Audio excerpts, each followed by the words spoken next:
ऐसी शिव महापुराण जिसने देवराज नाम के ब्राह्मण को भी तारा है, जिसका आज तीसरा दिवस है। कल हमने श्रवण करा कि कैसे माता पार्वती ने भगवान शंकर पे भरोसा करके भगवान शंकर की तप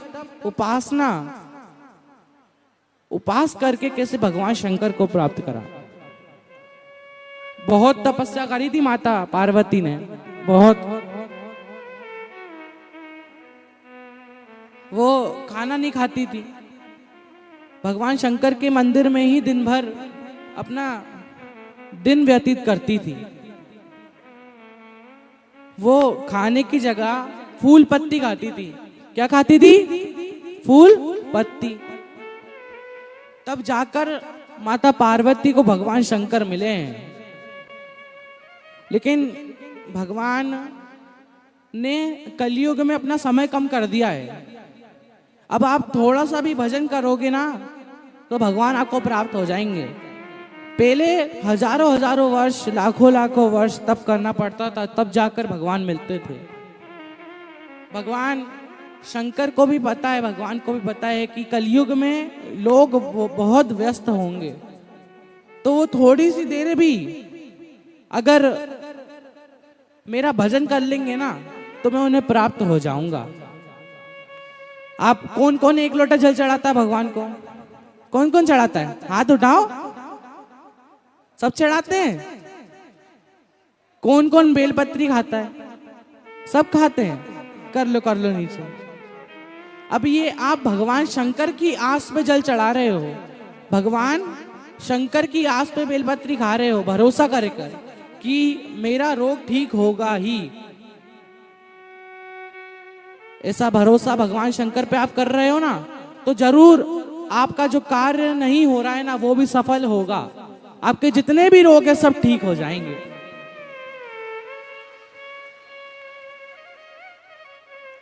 कल हमने कथा में ये भी श्रवण करा था कि भगवान शंकर कभी किसी को भूखा नहीं रहने देते। पहले सब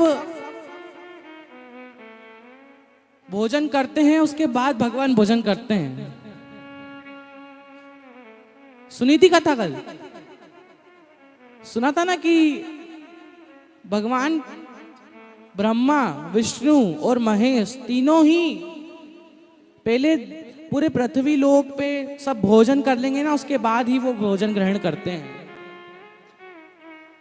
अब आपको कर्म तो करना पड़ेगा ना। आप सोचो कि बिना कर्म के कुछ भी, जैसे कि आप एग्जाम देने जा रहे हो, हैं? एग्जाम देने जा रहे हो, आप सोचो कि बिना पढ़ाई लिखाई करे एग्जाम दे के हम पास हो जाएंगे। ऐसा होता है क्या?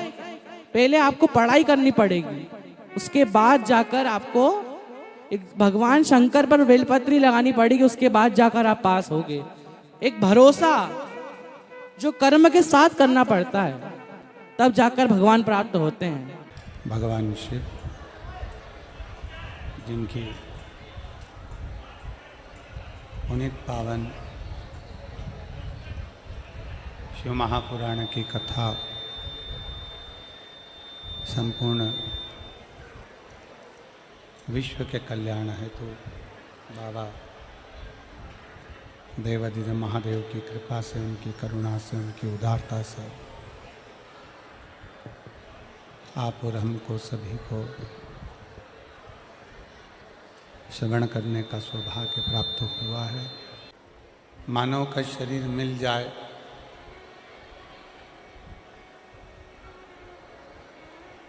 और मालूम पड़े कि हम भगवान देवाधिदेव महादेव की विरल भक्ति से दूर हैं,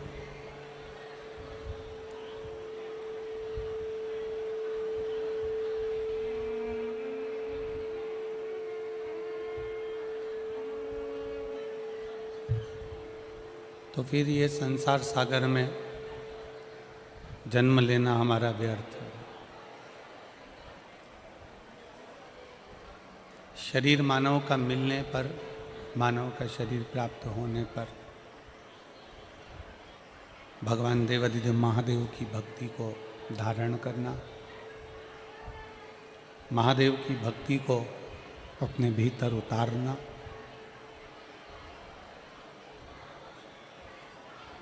अगर शरीर मनुष्य का मिल गया और मनुष्य का शरीर मिलने पर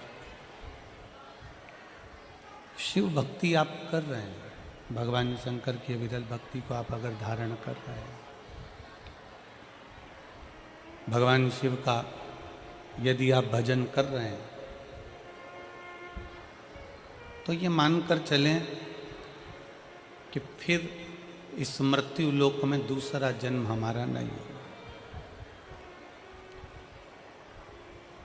जगत गुरु शंकराचार्य जी ने अपनी वाणी में, अपने शब्दों में कहा है कि पुनरपि जननम पुनरपि मरणम के प्रपंच से छूटने के लिए शिव की भक्ति जरूरी है।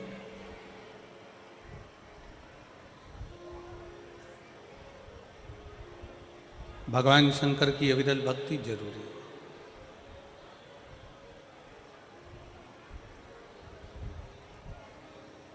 एक चक्र चलता है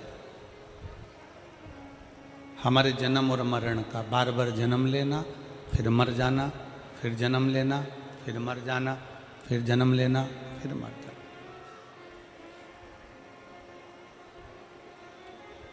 ये जन्म और मरण का जो चक्र है, इस चक्र का पहिया शिव रोक सकते हैं। इस चक्र का पहिया भगवान देवाधिदेव महादेव रोक सकते हैं। और केवल वो रुकता कैसे है? आपके शंकर का गुणगान करने से।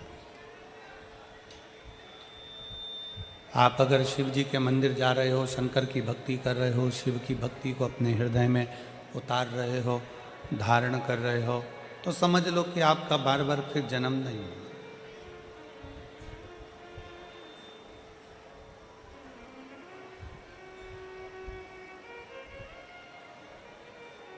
भीड़ बहुत होती है ना, तो लोग धक्का मारते हैं। जब बहुत ज्यादा भीड़ होती है तो लोग धक्का देते हैं, धक्का मारते हैं। बोलो सही है कि गलत है? आप बहुत भीड़ है तो लोग आपको धक्का देंगे, धक्का मारेंगे।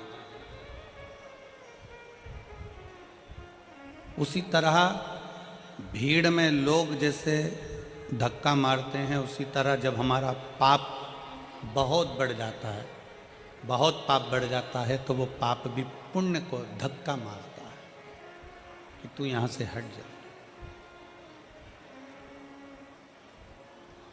हमारा पाप पुण्य नहीं करने देता,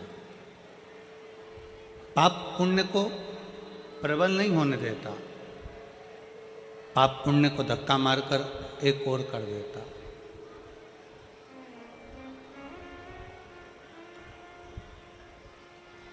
शिव महापुराण की कथा कहती है कि बहुत भीड़ होने पर लोग धक्का देते हैं, उसी तरह पाप भी पुण्य को धक्का देता है कि तू एक और हो जा, इसको पाप करने दे, इसको पाप और बढ़ाने दे। पाप जब बढ़ेगा तो ये अच्छा कर्म अगर करेगा तो इसको भगवान की शरणागति मिल जाएगी, और अगर पाप ही पाप करता रहेगा, बेकार ही बेकार कर्म करता रहेगा, तो फिर भटक जाएगा।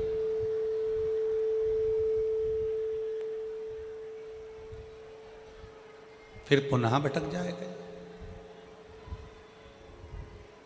तो शिव महापुराण की कथा कहती है जैसे भीड़ धक्का देती है, बहुत भीड़ होने पर धक्का लगता है, उसी तरह शिव महापुराण की कथा कहती है जब हम भगवान शंकर को एक लोटा जल समर्पित करते हैं, शिव जी की अविरल भक्ति को धारण करते हैं, शंकर भगवान के भजन में हम डूबे रहते हैं, श्री शिवाय नमस्तुभ्यम हम जपते रहते हैं, भगवान शंकर का गुणगान करते रहते हैं, तो भगवान शिव भी हमें उन्नति की ओर बढ़ाने के लिए, आगे बढ़ाने के लिए एक थोड़ा सा धक्का मार ही देते हैं और हम उन्नति की सीढ़ी पर चढ़ ही जाते हैं।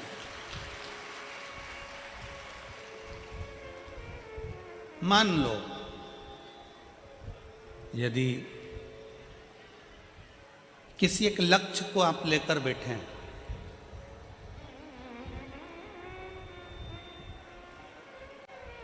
बाबा हमारा ये काम कर देना, बाबा हमारा ये कार्य पूर्ण कर देना, बाबा हमारा ये कार्य पूर्ण कर दीजिए,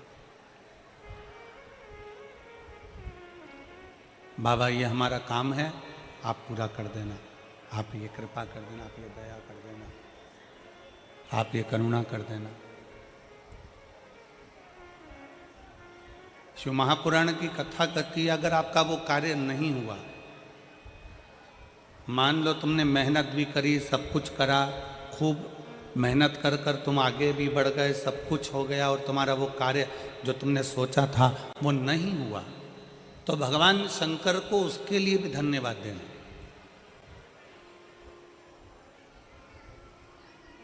तुम्हारा सोचा हुआ कार्य अगर नहीं हुआ है तो भगवान शंकर को उसके लिए भी धन्यवाद देना कि बाबा हो सकता है कि तूने मेरे लिए और भी कुछ अच्छा सोच कर रखा होगा, इसलिए अभी तूने वो कार्य नहीं होने दिया, आगे चलकर तू जरूर करेगा। हम ये विचार ना करें, हम हमारे मन में ये भाव उत्पन्न ना करें, हमारे मन में ये विचार लेकर ना आए, हमारे मन में हम ये भाव लेकर ना आए कि बाबा ने हमारी नहीं सुनी या बाबा ने हमारे लिए कार्य नहीं किया। ना,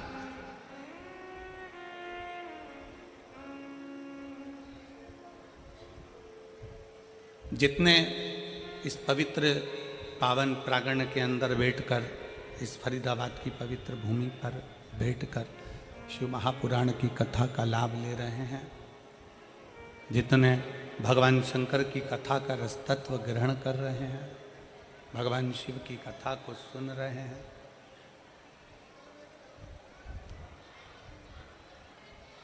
आप अपने मन में एक भाव लेकर आओ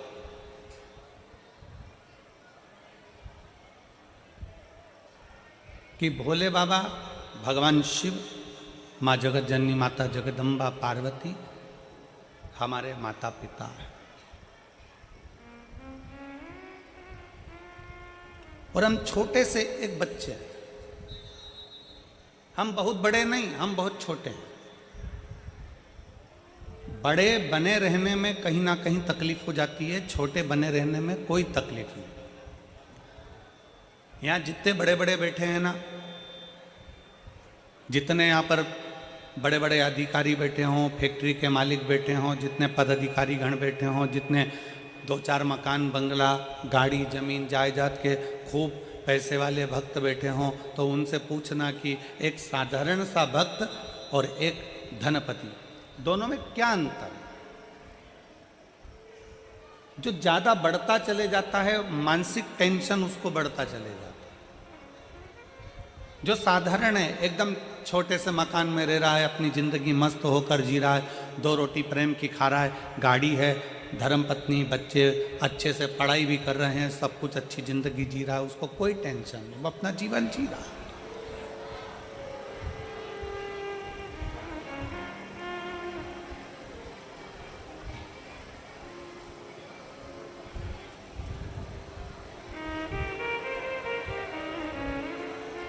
रोड का कितना भी टैक्स जमा कर दो, रोड टैक्स कितना भी जमा कर दो, पर रोड पर रह नहीं सकते। आप लोग जब गाड़ी उठाते हैं, 4 व्हीलर गाड़ी खरीदते हैं, 2 व्हीलर गाड़ी खरीदते हैं या बड़ी कोई गाड़ी खरीदते हैं, तो उसमें रोड का टैक्स जमा होता है। रोड का टैक्स कितना भी जमा कर दो, पर आप रोड पर रह नहीं सकते। आप मकान बनाकर रोड पे नहीं रह सकते। तो आप कहो कि हमने रोड का टैक्स जमा करा, हम तो यहाँ मकान बना के रहेंगे। हमने रोड का टैक्स जमा करा, हम तो यहाँ बीच रोड पे हमारी गाड़ी खड़ी करके हम तो यहाँ 4 घंटे तक, 8 घंटे तक, 10 घंटे तक, 12 घंटे, 24 घंटे खड़े रहे। नहीं,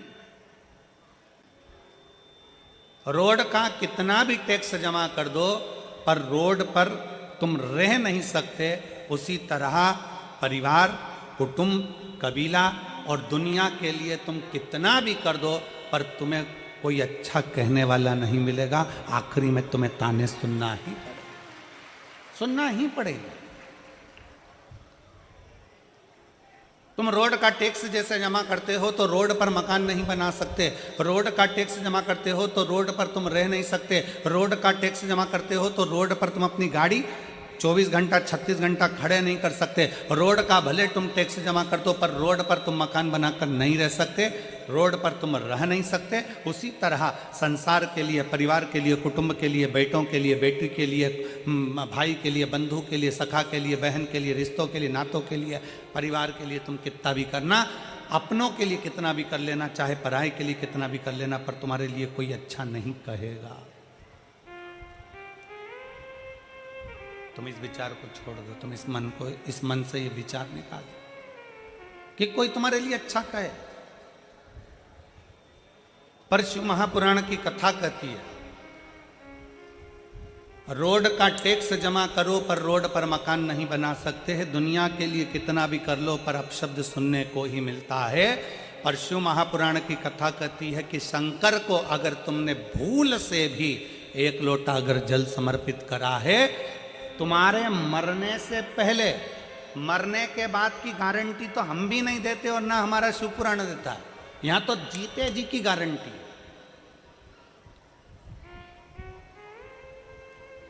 कई लोग कहते हैं कथा सुनोगे तो बैकुंठ चले जाओगे, बैकुंठ में तुम्हारा निवास होगा। हमने अपनी व्यासपीठ से आज तक नहीं कहा कि तुम बैकुंठ जाओगे कि नरक जाओगे, क्योंकि हम खुद भी जाकर देख के नहीं आए, तो तुमको काहे को बोले कि तुम बैकुंठ जाओगे कि नरक जाओगे।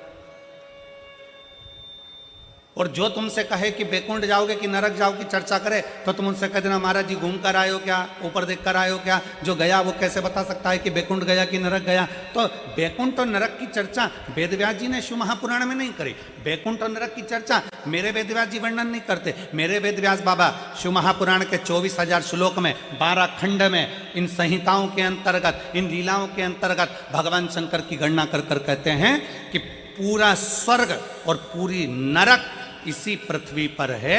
बस आप शिव महापुराण की कथा कहती है, जब एक लोटा जल हम देवाधिदेव महादेव को समर्पित करते हैं, शंकर जी को जल चढ़ाते हैं, तो तुम्हारा चढ़ाया गया जल तुम्हारे मरने के बाद क्या देगा, इसका वर्णन शिव पुराण नहीं करती। पर शिव पुराण कहती है कि तुम्हारा अगर एक लोटा जल तुम महादेव को चढ़ा रहे हो, तो यह पक्का है कि तुम्हारे मरने से पहले वो जल तुम्हारा तल जरूर बदलेगा, ये निश्चितता है।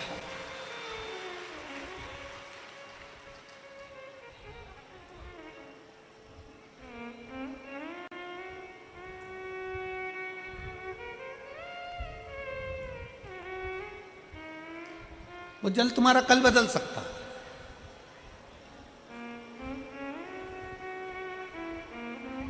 आपने शिव जी को जल चढ़ाया है, वो चढ़ाया गया जल तुम्हें फल दे सकता है।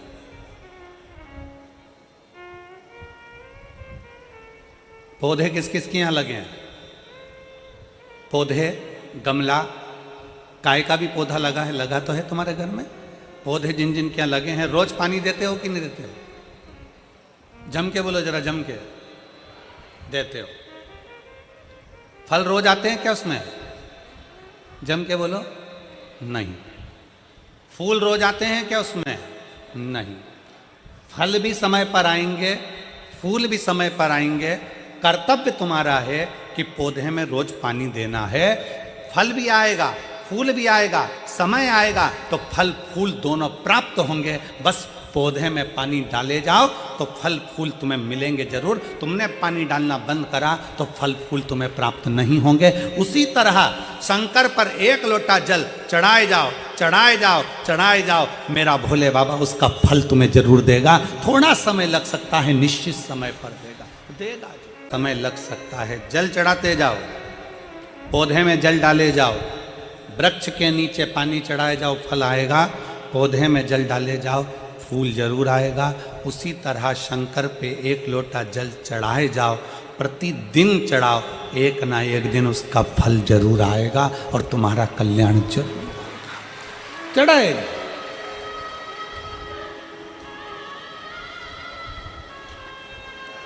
कोई जल्दी बनता है, कोई लेट बनता है। शंकर को जल चढ़ाने वाला एक दिन सेठ जरूर बनता। थोड़ा समय लग सकता है, थोड़ा आगे पीछे हो सकता है, थोड़ा समय आगे पीछे होगा, पर होगा जरूर।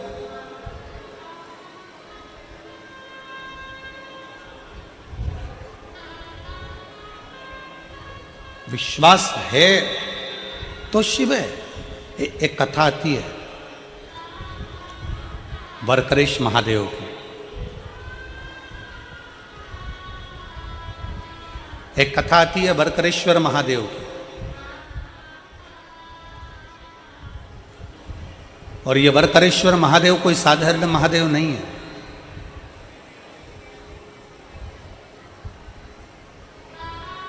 एक बड़ा सुंदर सा चरित्र आता है।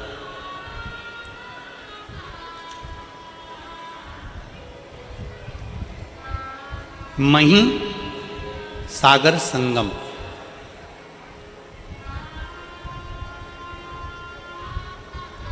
दुनिया का एक ऐसा तीर्थ मही सागर संगम, जहाँ पर मही नदी सागर में जाकर मिलती है,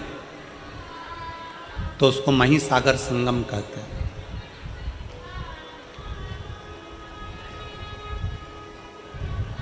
ये वो मही नदी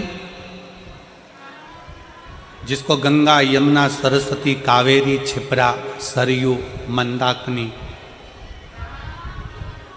जब सब बैठकर आपस में चर्चा करती हैं और आपस में बैठकर हरि का गुणगान करती हैं, तो मही नदी को प्रकट कर लेती।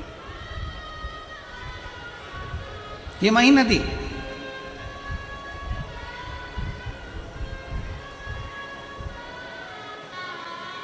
मध्य प्रदेश से निकलती हुई, राजस्थान से होती हुई सागर में जाकर मिल जाती है,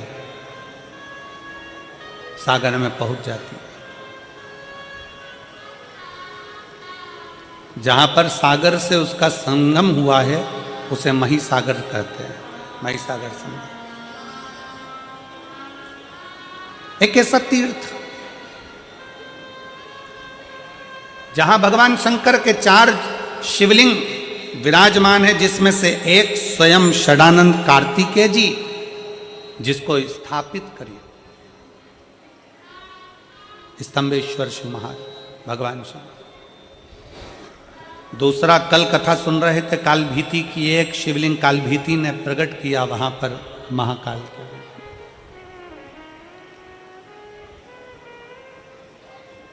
एक स्वयं सिद्धनाथ के रूप में, सिद्धेश्वर के रूप में प्रकट किया, और दूसरा है वरकरेश्वर महादेव।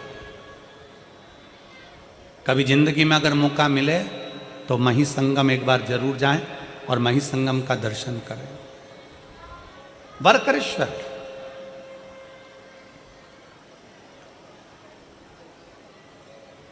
गुजरात की पवित्र भूमि पर जाकर ये मही नदी सागर में जाकर समाहित होती है। ऐसा पवित्र भूमि है वहां मही सागर।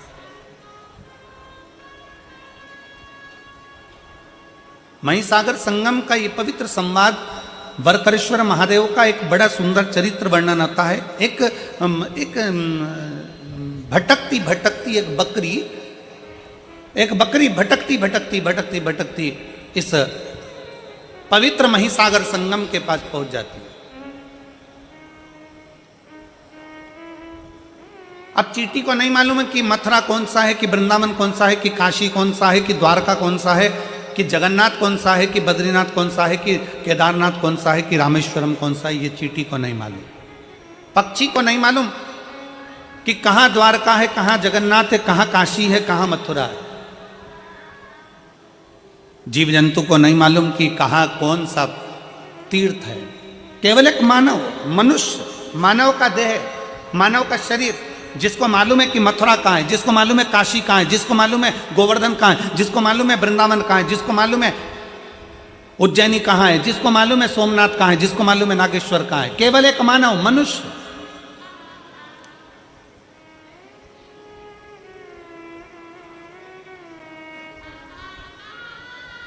कभी तुमने कहीं सुना है, लाखों की संख्या में आप लोग बैठे हो और लाखों करोड़ों की संख्या में आस्था चैनल पर लोग इस कथा को श्रवण कर रहे हैं, शिव भक्त इस कथा को सुन रहे हैं, और लाखों की संख्या में लोग इसको फेसबुक यूट्यूब पर कथा श्रवण कर रहे हैं। 5 दिन की ये फरीदाबाद की शिव महापुराण की कथा, लाखों करोड़ों भक्त देश में और विदेश में बैठकर इस कथा को सुन रहे हैं।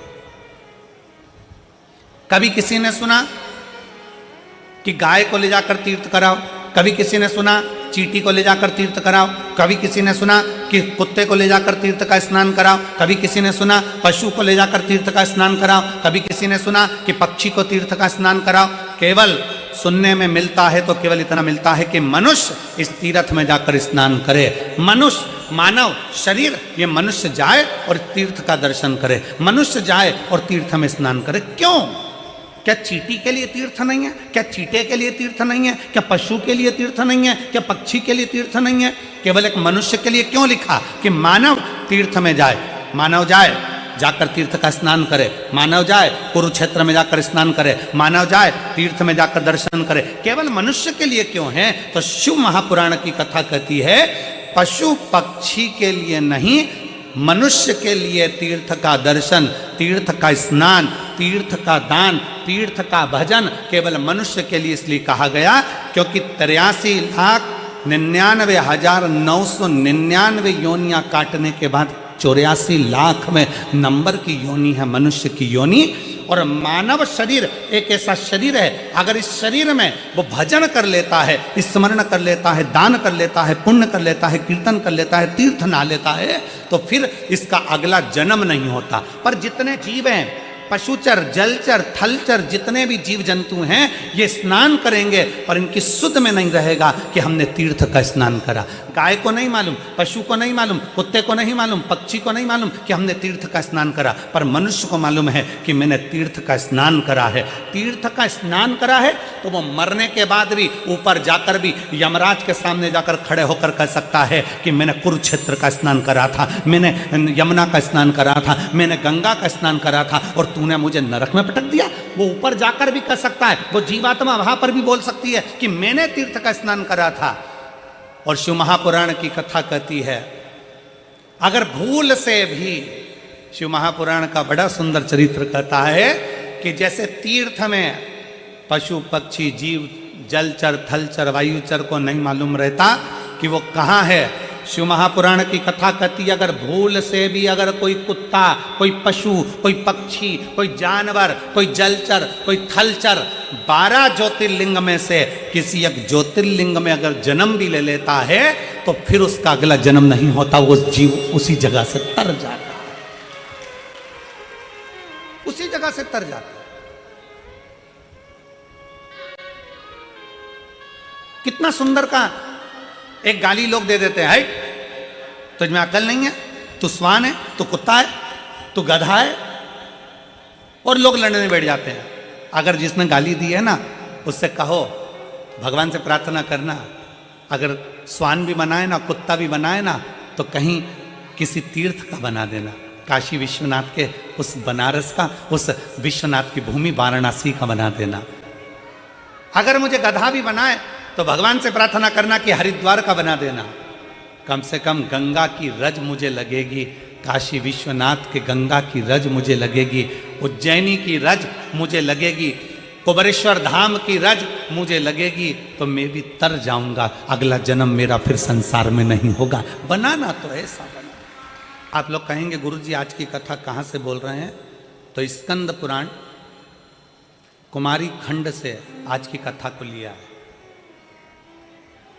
स्कंद पुराण का ये पवित्र चरित्र शिव महापुराण के अंतर्गत स्कंद पुराण का ये छोटा सा भाव लिया गया।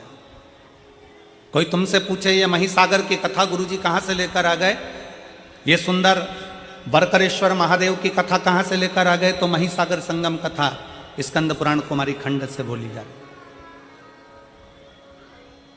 एक बकरी, उसको नहीं मालूम बकरी को तीर्थ क्या है, बकरी को नहीं मालूम कि क्या धाम है, बकरी को नहीं मालूम कि कहां हो।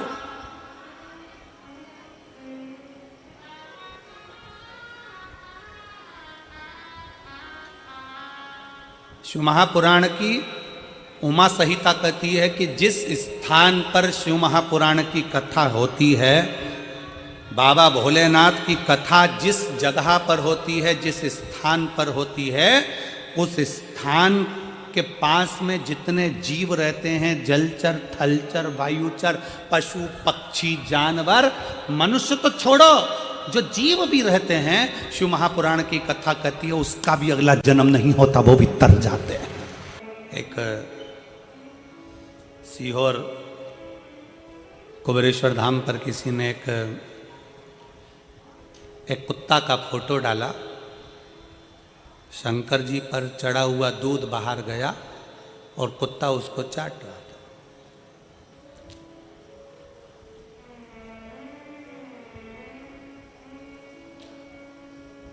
फोटो डालकर उसने लिखा कि गुरु जी से कहना कि जो दूध चढ़ता है वो कुत्ता बिल्ली पीते रहते हैं, तो गुरु जी ने मंदिरों की सफाई तो करवा ही दी है, पर ऐसा कर दो कि यह कुत्ता बिल्ली मंदिर के द्वार पर ना आए और वहाँ दूध वगैरह ना पिए। अब वो पत्र हमको वो मैसेज कहा, गुरुजी ये मैसेज आया। मंदिर की सफाई तो आप करा ही देते हो, मंदिर में तो खूब दिया बत्ती लगने लगा, मंदिर में लोग जाने लगे, पर ये चढ़ा हुआ दूध कुत्ता पी रहा है, ये अच्छी बात है। तो जिसने वो मैसेज भेजा था, बहुत पहले की बात है, हम उनसे कहेंगे आपका चढ़ाया गया दूध, शिव पर चढ़ा हुआ जल आप और हम पीते हैं तो बाबा की कृपा आप और हम पर हो जाती है।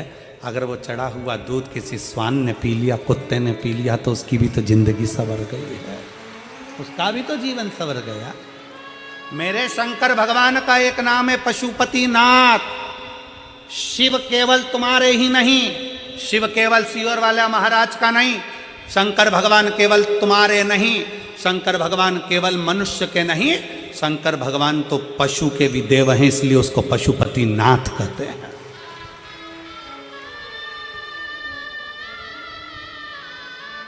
शिव पक्षियों के भी देव हैं। ये जितने पक्षी उड़ते हैं, इनका अगर कोई देव है तो शंकर भगवान, इसलिए उनको श्रंभेश्वर महादेव कहा जाता है। पक्षी का रूप रखकर भगवान शंकर ने, भगवान नारायण नरसिंह बनकर आए थे और बहुत गुस्सा कर रहे थे, तो पक्षी का रूप रखकर शंकर भगवान ने अपने पंजे में उनको पकड़ा और ले जाकर बद्रीनाथ में अलकनंदा नदी में उनको डाल दिया, नरसिंह भगवान को। इसलिए आज भी जहां पर ताप्ती कुंड है, गर्म पानी जहां पर आता है, उसके नीचे देखोगे तो एक बड़ी सी शिला मिलेगी, वो नरसिंह शिला है। वहां के पंडा जी को पूछना कि नरसिंह शिला कहाँ है तो बता देंगे। आज भी शिव केवल पशुओं के देवता नहीं, वो पशुपति नाथ हैं। शंकर केवल मनुष्य के देवता नहीं, वो विश्वनाथ हैं। शंकर केवल पक्षियों के देवता नहीं, वो श्रमेश्वर नाथ हैं। शंकर भगवान जीव और जंतु के भी देवता हैं। शंकर भगवान एक बकरी एक बकरा का भी देव है, उसका नाम बकरेश्वर महादेव है। कोई साधारण है शंकर? पीपल देव का भी देव है महादेव, इसलिए नाम पड़ गया पिपलेश्वर महादेव। बड़ के वृक्ष का भी देव है महादेव, तो बटकेश्वर महादेव। ऐसा कौन सा देव है जो शंकर की शरणागति में नहीं है? ऐसा कौन देव, ऐसा कौन पशु, ऐसा कौन सा पक्षी, ऐसा कौन सा जानवर, ऐसा कौन सा जीव जो शंकर की शरणागति में नहीं है? आप और हम शिव को भूल जाते हैं, छोड़ देते हैं। जगत गुरु शंकराचार्य जी कहते हैं, शंकर भगवान को पकड़ने वाला, शंकर भगवान को एक लोटा जल चढ़ाने वाला, जगत गुरु शंकराचार्य जी कहते हैं शंकर की भक्ति करने वाला, शिव को भजने वाला, अगर भूल से भी शंकर को छोड़ देता है, पर शंकर भगवान अपने भक्त को कभी नहीं छोड़ते अंतिम श्वास तक। शिव नहीं छोड़ते अंतिम श्वास तक, शंकर नहीं छोड़ते आखिरी श्वास तक।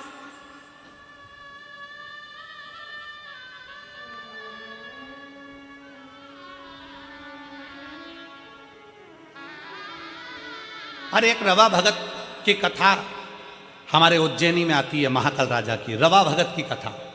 रवा भगत, एक रवा भगत की कथा आती है जो चंबल नदी के पार रहता था।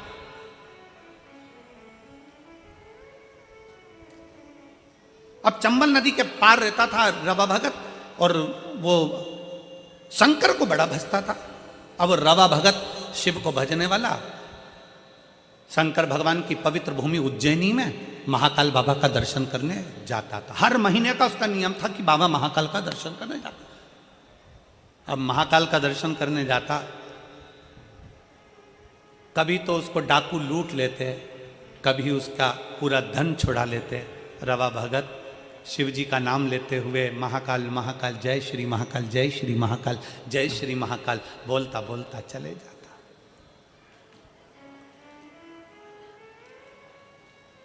कई साल निकलते चले गए, कई साल। उज्जैनी जाए, अवंतिका जाए, छिपरा नहाए, महाकाल का जल चढ़ाए और महाकाल का दर्शन करे। अब तो महाकाल मंदिर में प्रवेश ज़्यादा नहीं होता, पर पूर्व की कथा है जब तो महाकाल मंदिर में महाकालेश्वर और भक्त, इसके सिवा कौन जाते, लोग जल चढ़ाते और अपने घर चले जाते। छिपरा बिल्कुल महाकाल मंदिर के पीछे बहती थी। अभी अभी छिपरा तो महाकाल मंदिर से दूर हो गई, पर छिपरा महारानी महाकाल मंदिर की दीवार और छिपरा महारानी का बहना एक साथ था, इतनी नजदीक से बहती थी। रवा भगत महाकाल बाबा को जल चढ़ाए, छिपरा जी का जल भरे और महाकाल राजा को चढ़ा दे और चल दे। कई साल निकल गए, कई साल।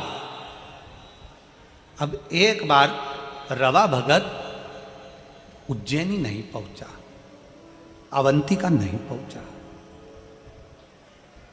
अवंतिका नहीं पहुंचा। 1 महीना पूर्ण हो गया, अवंतिका नहीं आया। ध्यान, रवा भगत नहीं आया। 2 महीना हो गया, रवा भगत नहीं आया। 3 महीना हो गया, रवा भगत नहीं आया। अब तो भोलेनाथ को बेचैनी होने लगी और शंकर भगवान माता पार्वती से कहे, मां जगत जननी से, पार्वती से,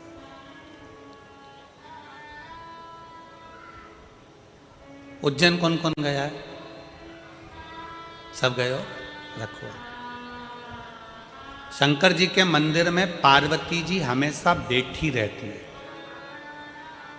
उज्जैन महाकाल के मंदिर में पार्वती जी बैठी नहीं है, खड़ी हुई है। करें दर्शन आप लोगों ने? जम के तो बोलो, करें ना? पार्वती जी खड़ी। शिव बोले रवा भगत के लिए, पार्वती हर महीने मेरा भगत आता था, रवा भगत आ नहीं रहा। चंबल के पार रहता है, हो सकता है कहीं डाकुओं ने उसको कुछ त्राण दे दिया हो, तुम जाओ देखो क्या। पार्वती जी दौड़कर रवा भगत के यहाँ पहुंची और रवा भगत के यहाँ एक बूढ़ी का रूप रखकर उन्होंने क्या देखा कि रवा भगत के यहाँ तो खाने के भी लाले पड़ रहा है, खाने के लाले। क्यों? रहा नहीं गया। हाथ जोड़कर माता पार्वती जी ने रवा भगत से कहा, भगत जी, ओ भगत जी, पूरे नगरी में कोई दयालु दयार नहीं है, पूरी नगरी में कोई दानी नहीं है, मुझे भूख लगी है, तुम्हारे यहाँ रख लोगे? मेरा कोई है नहीं, मुझ बूढ़ी को तुम कृपा कर दीजिए, अपने रख ली। रवा भगत ने कहा, माता जी आप मेरे यहाँ रहो, मना नहीं है, पर दिक्कत केवल इतनी सी है, मैं थोड़ा सा भी जोड़ कर रखता हूँ, डाकू आक्रमण करते हैं और मेरा पूरा गांव छोड़कर मेरे घर में आक्रमण कर कर मेरा खाने तक का अनाज ले जाते हैं। मेरी पत्नी भी भूखी, मैं भी भूखा, मेरे बच्चे भूखे, तुम क्या करोगे? क्या खाओगी तुम? क्या खाओगे? पार्वती जी ने कहा, मुझे यहां रहने दो, मुझे भी तो देखना है कि क्या हो रहा है।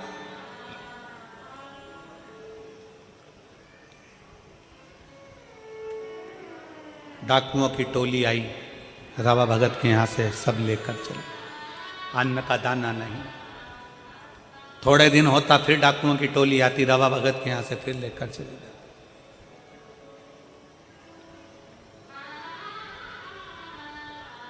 पार्वती जी ने डाकुओं को देखा और पूछा कि भाई इनको कम से कम खाने का तो छोड़ कर जाओ, खाने का तो छोड़ो।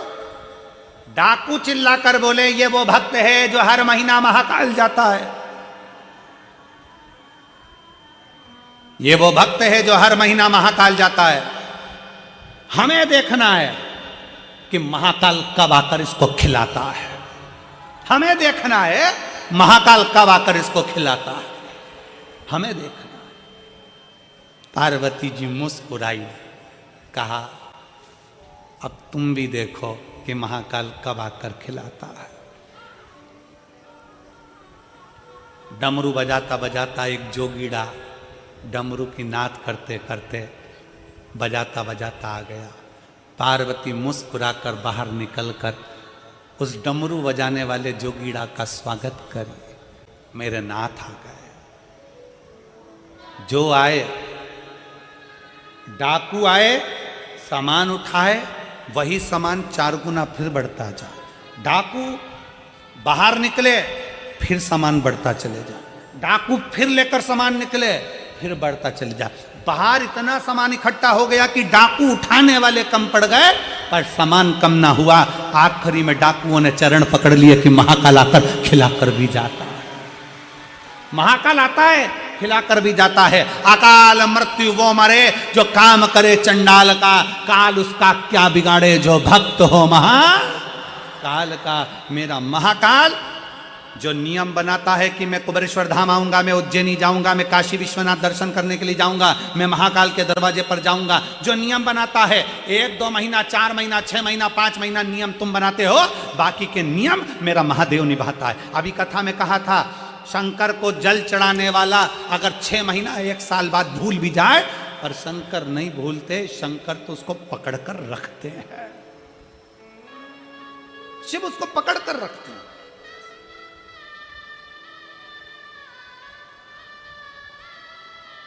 आप में से कितनी माताएं जिन्होंने ये सुना होगा कि कुल देवी की पूजन नहीं करो तो रुष्ट हो जाती है? बोलो, सुना कि नहीं सुना? अरे जम के तो बोलो। वो देवता की पूजन मत करो तो वो रुष्ट हो जाते हैं। बोलो, सुना कि नहीं सुना? अरे जम के तो बोलो, सुना। अगर उनको प्रणाम नहीं करोगे तो रुष्ट हो जाते हैं। बोलो, सही है। दिवाली पे सास को प्रणाम नहीं करो तो वो भी रूठ जाती है। बोलो, सही है कि गलत है? अरे जम के बोलो जरा, ठीक है।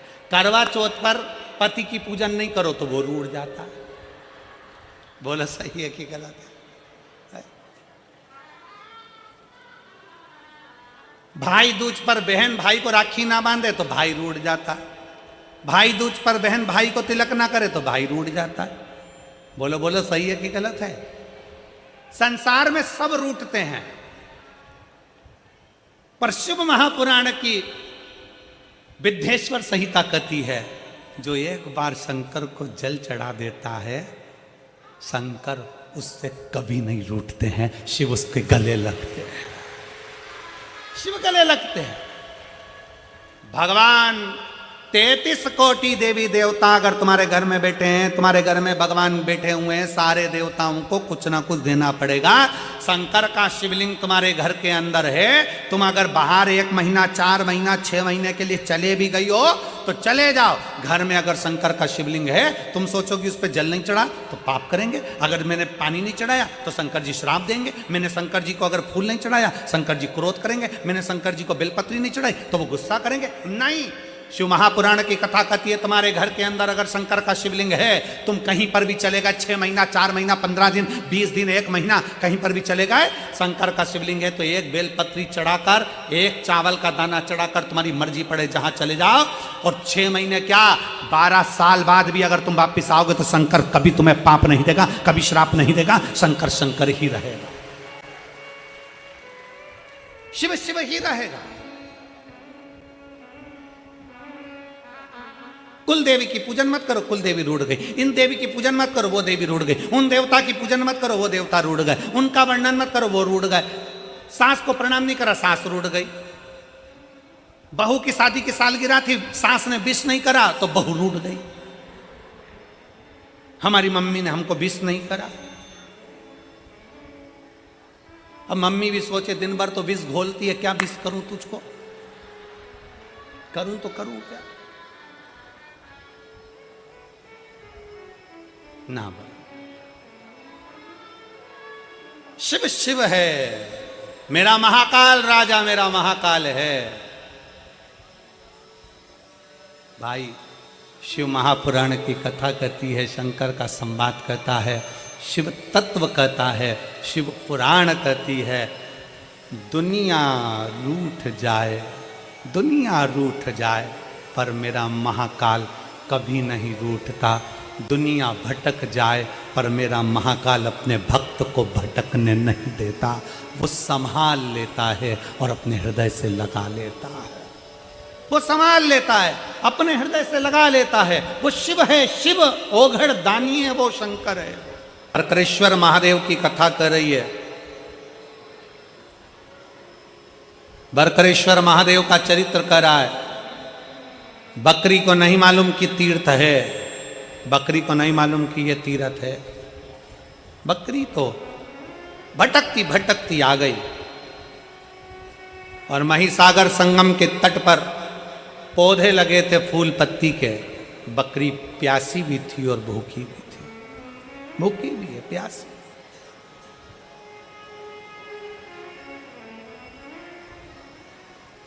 बकरी भूखी भी है और प्यासी भी है।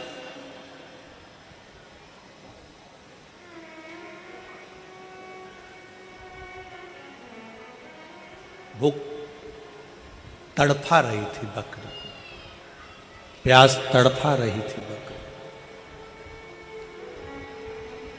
दौड़ती दौड़ती बकरी आई और बकरी दौड़ती दौड़ती आकर उसने देखा कि यहाँ बहुत सारे पौधे लगे हुए हैं।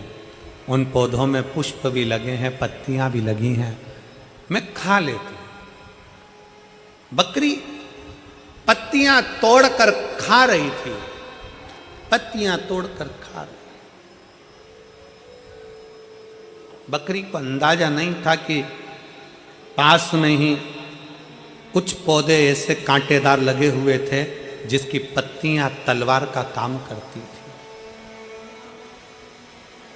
जिसकी पत्तियां तलवार का काम करती थी, बकरी को यह अंदाजा नहीं है।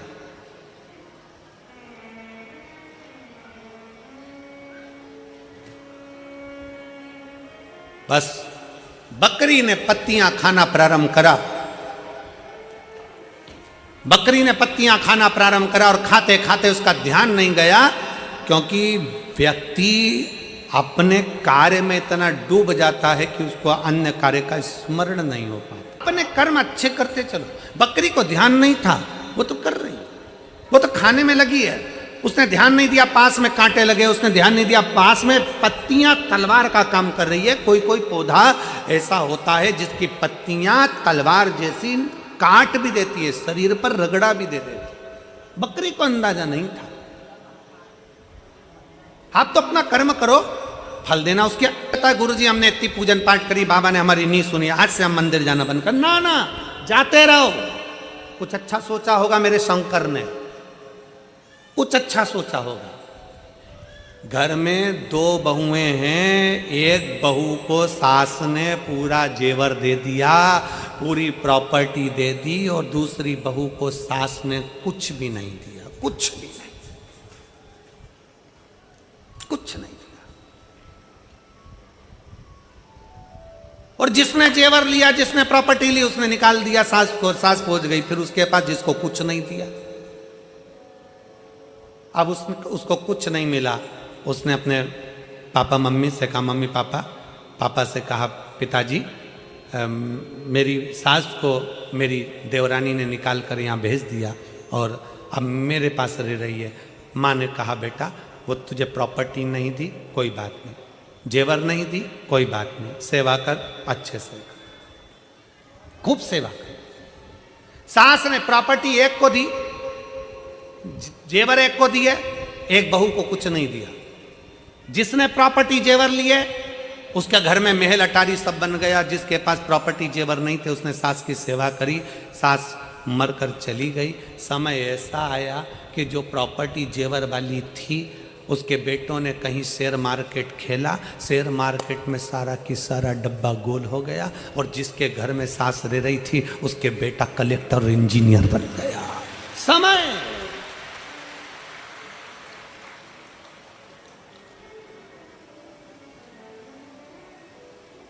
तुम्हारी नहीं सुनी ना बाबा भोलेनाथ जी ने। बाबा मैंने इतना अभिषेक करा, पूजन करा, अर्चना करी, शंकर जी ने मेरी नहीं सुनी। मैंने शंकर जी से कहा था बस एक काम कर दो, ये काम कर दो, शिव ने नहीं सुनी। अरे कुछ अच्छा सोचा होगा, मेरे बाबा कम नहीं देते, मेरा बाबा थोड़ा रुक कर देगा, अच्छा देगा और बड़ी प्रबलता से देगा।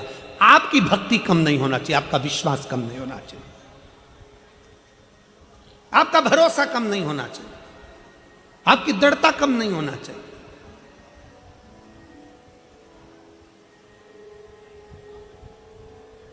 बढ़ाओ अपनी भक्ति को, बढ़ाओ अपने विश्वास को। ठोकर लग रही है ना, लगने दो। गिर रहे हो ना, गिरने दो। तकलीफ हो रही है ना, होने दो। बाबा पर भरोसा रखकर एक लोटा जल चढ़ाना प्रारंभ करिए। थोड़ा अविरल भक्ति को धारण करिए, थोड़ा विश्वास को प्रबल करिए।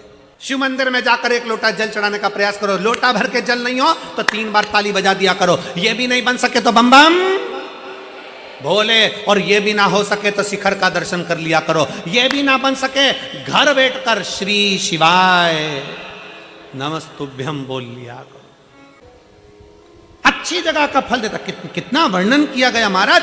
एक कसाई गाय को लेकर जा रहा है। कसाई गाय को लेकर जा रहा था, निकलते निकलते कसाई थक गया, गाय को खींच रहा था। कसाई गाय को खींच खींच कर ले जा रहा है। कसाई थक गया, थक कर देखा कि कहां जाऊं, गाय को बांध दिया पेड़ से।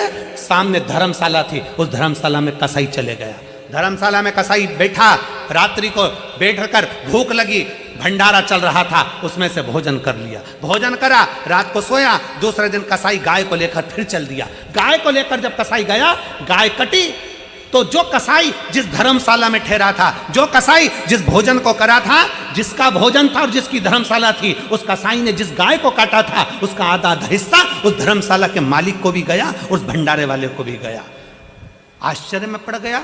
धर्मशाला का मालिक जब ऊपर गया तो भगवान से कहता है मैंने तो धर्मशाला बनवाई थी, मुझे नरक क्यों डाल रहे हो। दूसरा बोला मैंने भंडारा करा था, मुझे नरक क्यों डाल रहे हो। इतने में यमराज ने कहा, धर्मराज ने न्याय देकर कहा कि वो कसाई गाय लेकर जा रहा था, उसने तेरी दी हुई धर्मशाला में विश्राम करा। शिव पुराण कहती है अगर दान करना है, किसी को अन्न का दान कराना है, पानी पिलाना है, तो इतने भक्त जब एक साथ भगवान का भजन कर रहे हैं, दान करने का स्थान होता है कि कहाँ करो। गलत जगह पर कर कर अगर कोई गलत व्यक्ति खाकर निकल गया, गलत व्यक्ति बैठकर निकल गया, तो उसका भी दोष हमको लगता है। आपको तो गर्व होना चाहिए कि मैंने शंकर के एक भक्त को पानी पिलाया। आपको गर्व होना चाहिए कि मैंने शंकर के एक भक्त को भोजन कराया। आपको गर्व होना चाहिए कि मैंने शंकर के एक भक्त को बिस्कुट खिलाया या टॉफी खिलाई। मैंने शंकर के एक भक्त को बिठाया हुआ, शिव का भक्त दिन रात शंकर की भक्ति में डूबा हुआ था, उसको दिया। मैंने किसी ऐसे एरे गिरे नत्थु खेरों को नहीं कि किसी को दे दिया और उसने दारू की दुकान पर जाकर पैसे फूंक दिए, उसने वेश्यावृत्ति में, जुए में पैसा लगा दिया। आज के जमाने में बहुत रूप रख रख कर लोग साधु सन्यासी का रूप रख कर आते हैं, मांगते हैं और मांग कर वो पैसा मदिरा में लगा देते हैं, जुए में लगा देते हैं। सावधान, अपने धन का सदुपयोग करिए, सही जगह पर करिए, सत्कर्म की ओर बढ़िए।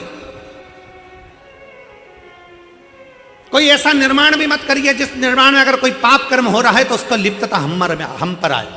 अगर कोई पाप कर्म कर रहा है तो उसकी लिप्तता हम पर आए। ना ना ना, अच्छा कर्म करिए, श्रेष्ठ कर्म की ओर बढ़े। कई बार बड़ा कर्म भोग मनुष्य को भोगना पड़ता है। बहुत कितना सुंदर कहा है। ट्रेन के अंदर लोग सफर करते हैं, एक बच्चा आता है, कपड़े उतारता है, ट्रेन में पोछा लगाने लगता है। देखा है तुम लोगों ने? अरे बोलो तो जम के, किस किस ने देखा है जरा बोलो। ट्रेन में सफर कर रहे हो, एक लड़का आया, कपड़े उतारे, पोछा लगाने लगा अपने कपड़े से, कचरा भी ना चले गया। बाद में तुम्हारे पास आया, मांगा, उसको तुमने 1 रुपया 2 रुपया 5 रुपये दिया, अगले स्टेशन पर उतरा, कोई नशे का सामान लिया, कपड़े में उसने भरा, सूंघ सूंघ कर किसी ट्रेन की चपेट में आ गया, कहीं जाकर मर गया, गिरकर। उसके मरने में 1 रुपया तुम्हारा भी लगा है, इसलिए नरक तुमको भी भोगना पड़ेगा। उसके मरने में 1 रुपया तुम्हारा भी लगा है। तो तुम कहोगे मैंने तो अच्छे के लिए दिया था। ना ना, जब सरकार ने लगा रखा है सफाई कर्मी, जब सरकार ने लगा रखा है सफाई करने वाला, तो तुमने उस बच्चे को क्यों रुपया दिया? किसी भूखे को भोजन? मालूम है वो बच्चा नशा कर रहा है, उसके नशे में तुम्हें 1 रुपया शामिल करे हो तो तुम्हें भी भोगना पड़ेगा। बेटी, गाय और लक्ष्मी, सोच विचार कर देना कि सही जगह दे रहे हो कि नहीं दे रहा है। बेटी को विचार कर कर देखना, पेट्रोल पंप, गाड़ी, बंगला, फैक्ट्री देखकर बेटी को मत देना। मालूम पड़े फैक्ट्री के मालिक को बेटी दे दो और जिस लड़के से ब्याया वो लड़का दिल्ली से ही फरीदाबाद नहीं आ रहा है, मालूम पड़े वो गया वहां, मालूम पड़े गुड़गांव ही नहीं आ रहा है, नोएडा ही नहीं आ रहा है। बेटी इंतजार कर रही है, अभी तक नहीं आए, अभी तक नहीं आए, अभी तक नहीं आए, अभी तक नहीं आए। फैक्ट्री का मालिक था, पेट्रोल पंप वाला था, गाड़ी बंगला था, बेटी को ब्याह दिया धन देखकर, और बेटी रो रो के मरी जा रही है। ऐसी जगह बेटी को मत ब्याहना। लड़का ऐसा ढूंढना जो तुम्हारी बेटी का सम्मान करे, आदर करे, सत्कार करे, तो बेटी को ब्याहना। गाय ऐसी जगह पर मत देना। हमारे दादाजी चले गए, पंडित जी को गाय देना है, पंडित जी ने गाय ली, गाय लेकर चले गए, थोड़े दिन तक गाय ने दूध दिया, बांध कर रखा, गाय ने दूध देना बंद कर दिया। पंडित जी के खुद के रहने की जगह नहीं, तो गाय को कहाँ रखें? उनने तीसरे को भेज दिया, तीसरे ने चौथे को बेचा, चौथे ने पांचवे को बेचा, बाद में गाय कसाई के यहाँ चली गई। जब गाय कटी तो जिसने दान करा उसको भोगना पड़ा। और तीसरे नंबर पर है लक्ष्मी। भिखारी के कटोरे में पैसा डालने से पहले विचार करो कि भिखारी कहां लगाएगा।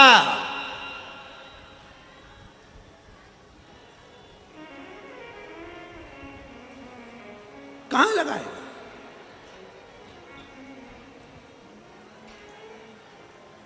हमारे यहां सीहोर में कुबेरेश्वर धाम के प्रांगण के अंतर्गत और कुबेरेश्वर धाम के दरवाजे पर भी भिक्षा मांगना अलाउ नहीं है हमारे। क्यों? क्योंकि उसका नाम कुबेरेश्वर महादेव है। अगर कोई भिक्षा मांगता दिखता है तो मुझसे कहते हैं अंदर भंडारा चल रहा है, 24 घंटे चल रहा है, खाओ।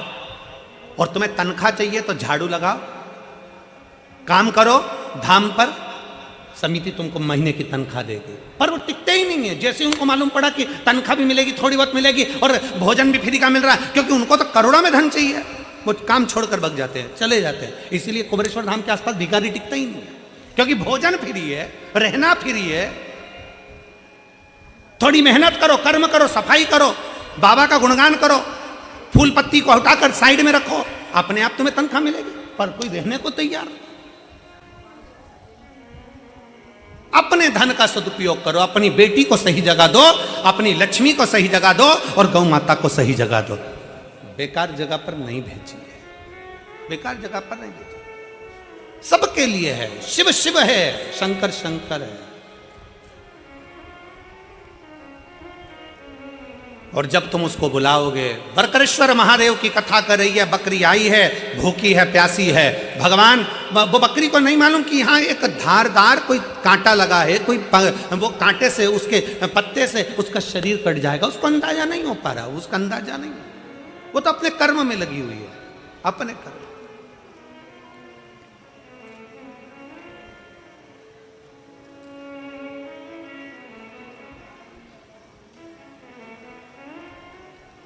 चित्त हट,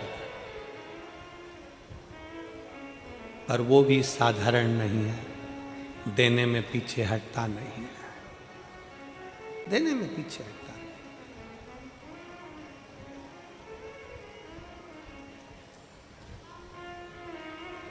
और महाराज उसकी याद, उसका स्मरण हमें सुख प्रदान कर देता, उसकी याद, उसका स्मरण। कल कथा में कहा था, भाग्य लिखने वाला देव है पर भाग्य बदलने वाला महादेव। 11 तारीख से कथा पीलीभीत, दोपहर में 2 बजे से 5 बजे तक देव दीपावली कथा प्रारंभ हो जाएगी, 7 दिन की। पीलीभीत के आसपास के सभी उत्तर प्रदेश वासियों से निवेदन है, कथा का लाभ लीजिए, अपने जीवन को धन्य बने। फिर कथा 20 तारीख से 26 तारीख तक काशी में पहली बार ऐसी कथा का मौका मिल रहा है कि गंगा ऐसी बह रही है और गंगा के तट पर काशी विश्वनाथ के सामने कथा हो रही है। और अब की बार तो आप लोगों को बड़ा प्रसन्नता है, 3 कथा तो तुमको यही मिल गई, हापुड़ की मिल गई, यहाँ की मिल गई, और दिसंबर में 1 कथा और तुम्हारे आसपास में मेरठ में है। तारीख का हमारे स्मरण नहीं आया, दिसंबर शायद एंड में प्रथम ऐसा कोई तारीख है, वो हम बताएंगे उसका। मेरठ में भी कथा है दिसंबर में। जो 5 कथा सुनने के पंडाल वाले होते हैं उनको तो यहीं की यहीं पास में कथा मिल गई। तुम लोग तो धन्य हो। और बची कुछ ये तो मार्च में एक अमरजीत जी जो कथा भटिंडा पंजाब में करा रहे हैं वो कथा मिल जाएगी। ये शिव है, वो घड़ी है। बकरी का शीश राजा संत श्रृंग की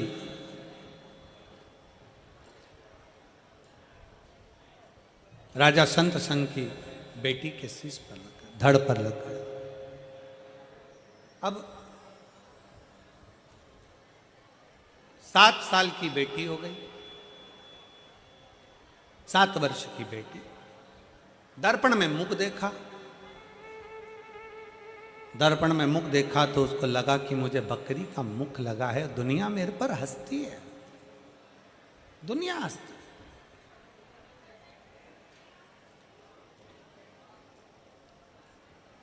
दुनिया ताना देती है, दुनिया अपशब्द कहती है,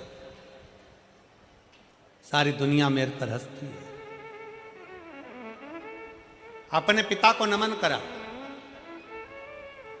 राजा संत श्रृंग को नमन कर कर बेटी ने हाथ जोड़कर कहा, कुमारी ने बेटी ने कहा, पिताजी बकरी का मुख पाया है, मैं यहां रहूंगी, लोग आपको अपशब्द कहेंगे, इसलिए मैं यहां से चली जाती। राज्य छोड़ दिया। शिव ओघड़दानी की कथा करती है। बकरी का मुख पाकर 7 साल की बेटी घर से निकल गई, घूमते ढूंढते ढूंढते ढूंढते महिसागर संगम पर पहुंच गई और वहां पर उसने एक शिवलिंग का निर्माण कर कर उसकी पूजन करना प्रारंभ किया। जैसे ही पूजन करना प्रारंभ करा, भगवान देवाधिदेव महादेव ने आकर दर्शन दिया। क्या चाहती हो बेटी? बेटी कहती है, मेरा ये स्वरूप बकरी का मुख मुझे ठीक नहीं लगता। भगवान शंकर ने अति सुंदर उसको बना दिया। इतनी सुंदर हो गई, इतनी सुंदर हो गई, विवाह ना कर कर शिव की आराधना में लग गई, शंकर की आराधना।